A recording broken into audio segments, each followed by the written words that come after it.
आज का प्रश्न है, हिंदी साहित्य में रीतिकाल की ऐतिहासिक पृष्ठभूमि का निरूपण कीजिए। यह बीए सेमेस्टर 2 कोर 3 का पहला चैप्टर का पहला क्वेश्चन है, जो कि यह आपको एग्जाम में पूछ सकता है, जो कि हाल में ही होने वाला एग्जाम है। यह क्वेश्चन आपको ऐसा भी पूछ सकता है कि हिंदी साहित्य में रीतिकाल की क्या क्या पृष्ठभूमि रही है, बताएं, बोल के भी पूछ सकती है, या ऐसा भी पूछ सकती है कि हिंदी साहित्य में रीतिकाल की इतिहास के बारे में लिखिए। तो आप इसमें लिख सकते हैं। प्रश्न पूछने का तरीका अलग हो सकता है, लेकिन प्रश्न का आंसर को आपको यही लिखना होगा, जिसकी अलग अलग तरीका से पूछ सकता है कि रीतिकाल की ऐतिहासिक पृष्ठभूमि क्या है, रीतिकाल का इतिहास क्या है तथा रीतिकाल की पृष्ठभूमि क्या है। तो आप इसी को ही आंसर लिखिएगा। तो आंसर आप इस प्रकार से लिखिएगा। उत्तर, काव्य अपने युग का प्रतिबिंब और प्रतिनिधि भी होता है। जैसे काव्य अपने युग का प्रतिबिंब मतलब दिखाता है कि कैसी, प्रतिबिंब मतलब शैडो होता है इंग्लिश में, जो हमें शीशा में समतल दर्पण में दिखते हैं प्रतिबिंब। तो प्रतिबिंब और प्रतिनिधि मतलब होता है उसकी कैंडिडेट, यानी काव्य अपने युग की प्रतिबिंब और प्रतिनिधि भी होता है तथा उसका निर्माण एवं पथ प्रदर्शन भी है कि किस प्रकार का युग का निर्माण होगा और किस प्रकार से पथ प्रदर्शन होगा, प्रदर्शक भी है। कवि अपने वातावरण से बहुत कुछ लेता भी है और उसे बहुत कुछ देता भी है। वह देशकाल से प्रभावित भी होता है और उसे प्रभावित भी करता भी है। इस प्रकार युग तथा कवि मानस की अन्योन्याश्रय संबंध हुआ करता है।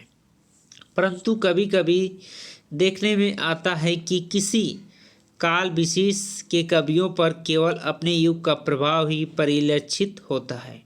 वे अपनी परिस्थितियों के अनुयायी मात्र रहते हैं, उन्हें प्रभावित करके उनका निर्माण करने में उदित नहीं होता है। उनकी कविता अपने युग की यथार्थ चित्र बनकर तो रह जाता है, परंतु उसकी द्वारा नया संदेश, प्रेरणा अथवा जीवन में उदांत बनने वाली तत्व नहीं पाए जाते हैं। वे कवि कलावादी कहलाता है। उनकी कविता का मुख्य उद्देश्य जन मनोरंजन होता है। सौंदर्य भी अभिव्यक्ति मात्र रहता है। उनकी कोई महान जीवन दर्शन नहीं होता। जिसे रीतिकाल का संवत 1700 से 1900 तक माना जाता है या कहा जाता है। संवत यानी ईस्वी में परिवर्तन करने के लिए आपको 57 साल घटाना होगा। रीतिकालीन साहित्य में अध्ययन के प्रसंग में यह अनिवार्य हो जाता है कि उस युग में विशेष के साहित्य के अध्ययन में तत्कालीन ऐतिहासिक परिस्थितियों का ज्ञान होना आवश्यक है। कारण है कि इस साहित्य के निर्माण की 200-250 वर्ष की दीर्घ अवधि में देश की राजनीतिक अवस्था में अनेक उतार चढ़ाव आए तथा वर्ग विशेष की अभिरुचि द्वारा नियमित होने के कारण साहित्य और कला ने विशिष्ट दिशा प्राप्त की। रीतिकाल का आरंभ मुगल सम्राट शाहजहां के राजकाल से होता है। सामान्य रूप से रीतिकाल के काव्य पर जहांगीर तथा शाहजहां के शांतिमय साम्राज्य तथा उनकी कलात्मक रुचि का बहुत अधिक प्रभाव पड़ा है। अकबर के समय से ही भारत में मुगलों के विशाल राज्य की सुदृढ़ नींव स्थापित हो चुकी थी। मुगल सम्राट के लिए सबसे बड़ा खतरा राजपूत थे। उनके साथ बल और नीति द्वारा दूरदर्शी अकबर ने स्नेह और संधि का कूटनीतिक खेल सफलतापूर्वक खेला था। राजपूत राजाओं की राजकुमारियों से मुगल सम्राट के वैवाहिक संबंध सम्राट की सुरक्षा और शांति का आधार सिद्ध हुए।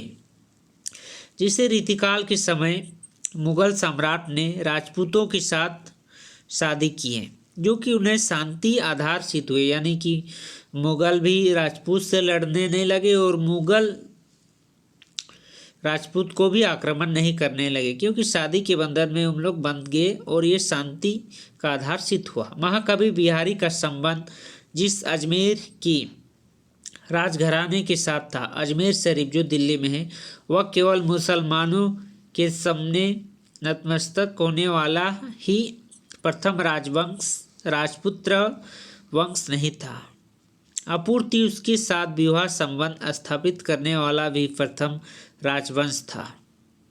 मतलब उसमें अपना आत्मसमर्पण भी किया अजमेर के राजा, और उसके साथ विवाह भी किया। अजमेर के राजा भरतमल की पुत्री अकबर से विवाह थी। उसका पुत्र ने भी अपना कन्या का विवाह अकबर की पुत्र सलीम जहांगीर से कर दिया था। फलस्वरूप मानसिंह जयसिंह बिहार का आश्रयदाता आदिवीर राजपूत मुगल सम्राट की रक्षा करने वाले प्रथम सेनापति बना दिए गए थे। राजनीतिक दृष्टि से यह काल मुगलों के शासन के वैभव की चरमोत्कर्षण और उसके बाद उत्तरोत्तर ह्रास, पतन और विनाश का युग कहा जा सकता है। शाहजहां के शासनकाल में मुगल वैभव अपनी चरम सीमा पर रहा।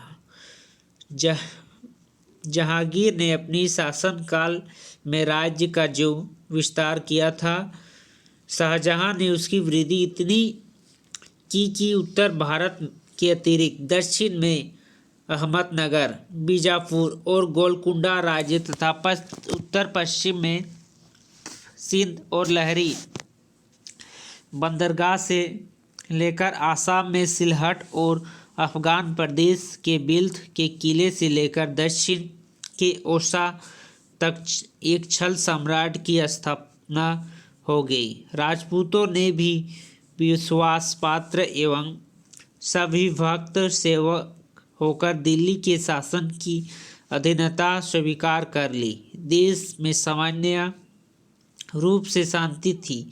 राजकोष भरा पूरा था। ताजमहल और मयूर सिंहासन का भी निर्माण हो चुका था। वैभव की दृष्टि से तत्कालीन समृद्धि की धाक विदेश तक फैली हुई थी। मुगल सम्राट के सामंतों की आय भी इतिहासकारों के अनुसार पलक के सम्राट की आय से अधिक हुआ करती थी, परंतु जन साधारण की स्थिति शोचनीय थी। युद्धकाल में सेनाओं के अभियान तथा क्रूर सैनिकों के अमानुषिक अत्याचारों से पीड़ित कृषक वर्ग सर्वविहीन होकर दस्यु लुटेरे बन गए थे। यानी राजाओं के इतने अत्याचार थे कि सब किसान लुटेरे बन गए थे। ग्राम उद्योग प्रायः नष्ट हो गई थी। ग्राम उद्योग मतलब ग्राम में निर्माण होने वाली छोटी छोटी वस्तुएं, जैसे कपड़े, सब चूड़ी आदि ग्राम उद्योग में होती थी, यानी उससे कुटीर उद्योग भी कहते हैं, जिससे अधिक संकट और अव्यवस्था फैली हुई थी। शाहजहां के रुग्ण होने और उसकी मृत्यु की अफवाह फैलने के कारण 1658 ईस्वी में उसका पुत्र में सत्ता के लिए संघर्ष आरंभ होता है। यह वैभवशाली साम्राज्य हास्योन्मुख हो गया। जिसे शाहजहां का मृत्यु होता है 1658 में। उसके बाद उसका पुत्र में लड़ाई हो जाता है कि कौन राज सिंहासन में बैठे। उसका ज्येष्ठ पुत्र दारा सिंह को अपनी धार्मिक सहिष्णुता और उदारता के लिए जितना लोकप्रिय था, उससे छोटा औरंगजेब अपनी धार्मिक असहिष्णुता एवं अमान्य के कारण उतना ही अप्रिय था। जिससे कि औरंगजेब ने अपना बड़ा भाई दारा सिंह को कहा जाता है कि उसका सिर को काट कर अपना पिताजी शाहजहां को पेश करते हैं। और औरंगजेब दिल्ली का शासन बन जाता है। दारा की हत्या कर औरंगजेब ने जो ही शासन की बागडोर संभाली, तो ही जहागीरदारों, राजाओं और हिंदुओं के धार्मिक उपद्रव आरंभ हो गया। जैसे ही औरंगजेब ने शासन संभाला तो हिंदुओं में धार्मिक उपद्रव आरंभ हो गया। मतलब धर्म के अनुसार औरंगजेब ने हिंदुओं पर अत्याचार करने लगे। औरंगजेब ऐसा राजा थे जो ब्राह्मण पर भी जजिया कर लगाए थे। जजिया कर औरंगजेब फिर से प्रारंभ किया और जो हिंदू नहीं थे उन्हें कर देना होता था। शासन में मनमाने ढंग से हेर फेर होता था। अपने पक्ष में संबंधियों को भले ही वो कितने ही अयोग्य क्यों न हो ऊंचे पदों पर प्रतिष्ठित कर दिए जाते थे, जिससे अपने संबंध के लोगों को अयोग्य होने पर भी औरंगजेब उसको अच्छा से अच्छा ऊंचे पद पर प्रतिनिष्ठ कर देते थे, यानी उसे स्थापित कर देते थे। इस प्रकार निकृष्ट व्यक्तियों के कारण कभी कभी शासन व्यवस्था बड़ी शिथिल पड़ जाती थी। यातायात भी सुरक्षित नहीं था। लुटेरे और ठगों के उपद्रव का भय सदा बना रहता था। परंतु मुगल दरबार और सामंतों का जीवन विलास का सुख सुविधा का अखाड़ा बना हुआ था। जहांगीर और शाहजहां का कला और सौंदर्य प्रेम इतिहास प्रसिद्ध ही है। संगीत, चित्र, वास्तु एवं मस्जिद, ताजमहल आदि का निर्माण इसके ज्वलंत उदाहरण है। परिणाम स्वरूप औरंगजेब के शासनकाल का अधिकांश समय उपद्रवों के दमन में ही व्यतीत हुआ। वह शासन के सशक्त एवं इतने विस्तृत साम्राज्य को सुगठित न कर सके। दूसरी वह अहवात थे। उसकी हुक्म उल्लेखनीय अपराध होता था। उसके पुत्र में किसी के भीतर प्रतिभा और व्यक्तित्व का ऐसा विकास न हो सका कि वह पुण्य हिंदुओं में विश्वास उत्पन्न कर सम्राट को एक सूत्र में बनता। औरंगजेब के पश्चात 1707 ईस्वी में उसका पुत्र के बीच में भी संघर्ष हुआ और उसका द्वितीय पुत्र मुअज्जम शाह आलम प्रथम गद्दी पर बैठा। औरंगजेब का द्वितीय पुत्र शाह आलम प्रथम गद्दी पर बैठा। यद्यपि वह कुछ उदार था पर अधिक समय जीवित न रह सका। उसके बाद 1712 ईस्वी में इस सम्राट का पतन आरंभ होता है। लगभग 50 वर्ष तक शासन एक प्रकार से स्थिर न हो सका। राजगद्दी पर अल्पकाल के लिए ही लोग आते जाते रहे। जो कुछ समय अधिक समय के लिए आए वह बिना विलास में निमग्न रहने के कारण राज्य की देखभाल न कर सके। परिणाम स्वरूप अव्यवस्था और अशांति इतनी बढ़ती गई कि छोटे छोटे जागीरदारों ने अपनी को स्वतंत्रता घोषित कर बैठे और धीरे धीरे केंद्र की पकड़ इतनी ढीली हो गई कि साम्राज्य अब दिल्ली और आगरा तक ही सीमित रह गया। इसी बीच 1738 ईस्वी में नादिर शाह का आक्रमण हुआ। उसने इस शासन का नींव प्रायः हिला डाली। जो कुछ शेष रह गया उसकी कमी अहमद शाह अब्दिल्ली की 1761 ईस्वी के आक्रमण ने पूरी कर दी। उधर विदेशी व्यापारी विशेषतः अंग्रेजों के इस स्थिति का पूरा लाभ उठाया और वे भीतर ही भीतर शक्ति का संचय करते हुए इस अवस्था तक पहुंच गए कि 1803 ईस्वी तक लगभग समस्त उत्तर भारत पर उनका आधिपत्य हो गया और मुगल सम्राट नाम मात्र के लिए शासक रह गए। वास्तविक सत्ता अंग्रेजों के हाथ में चली गई। 1857 में देशव्यापी राजक्रांति ने एक प्रकार पुण्य विलास मुगलों का प्रतिष्ठित करना चाहा, किंतु सब प्रयत्न असफल रहे। इस प्रकार 250 वर्ष के विलास विभवपूर्ण सम्राट का कारुणिक अंत हुआ। यह बात तो रही केंद्रीय शासक की। जहाँ तक प्रदेश का प्रश्न है, रीतिकाव्य की रचना का क्षेत्र अवध, राजस्थान और बुंदेलखंड की कथा भी ऐसी ही है।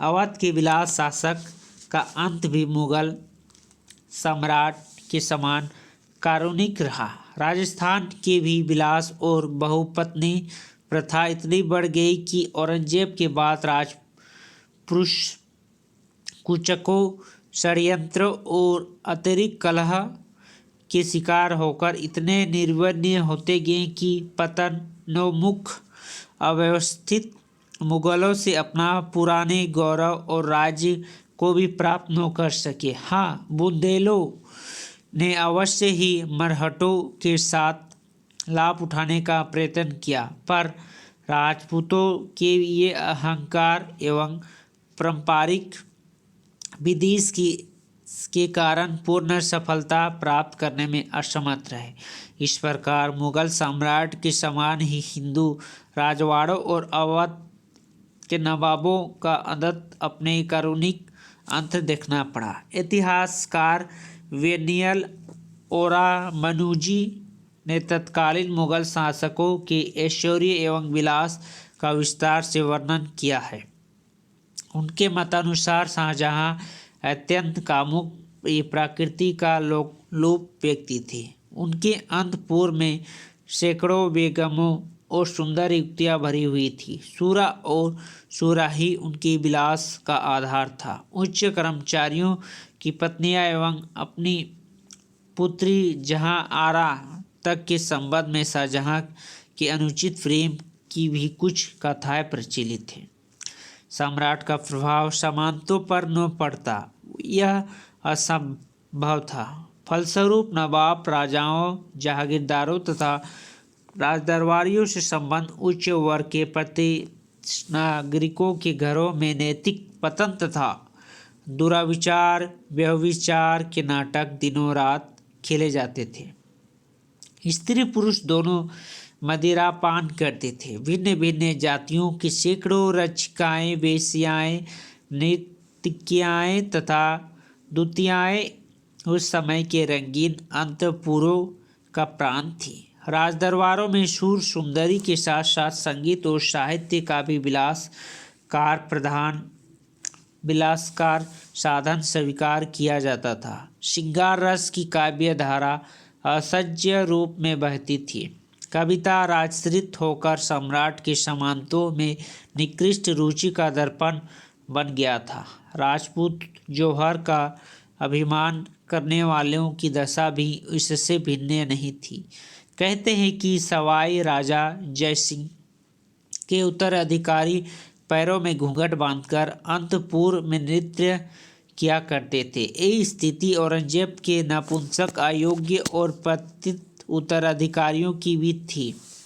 जहांगीर के समय में उसकी रक्षिता लाल कुंवर सार्वजनिक स्थानों पर कामक्रीड़ा का प्रदर्शन